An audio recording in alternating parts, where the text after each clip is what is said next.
ମଧ୍ୟାହ୍ନରେ ଧୂଳି ଦଣ୍ଡ ତତଲା ଧୂଳିରେ ଗଡ଼ାଇ ପିଣ୍ଡ କଷ୍ଟକୁ ସହିବ କାମନାକାରୀର ଦାଣ୍ଡ। ଧୂଳି ଦଣ୍ଡକୁ ସାରିନ ନଦୀ ଅବା ପୋଖରୀକୁ ଯାଇନ ପାଣି ଦଣ୍ଡ ସାରି ବାଲୁକା ବୁଝିବ ଜାଣ।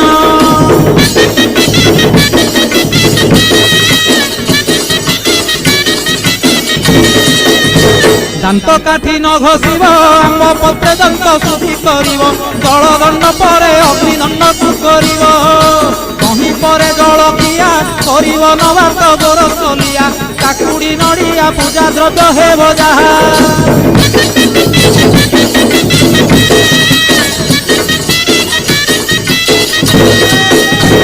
ଘରେ ଭୁକ୍ତାଙ୍କ ଘରଣୀ ସେ ରୂପେ ନିୟମ ମାନିବେ ପୁଣି ନିୟମ ଭାଙ୍ଗିଲେ ଦୋଷରେ ହେବେ କାରେଣୀ। ଭୁକ୍ତା ବିଭା ନହିଥିଲେ ମାତା କି ଭାଉଜ ପାଳିବେ ଭଲେ।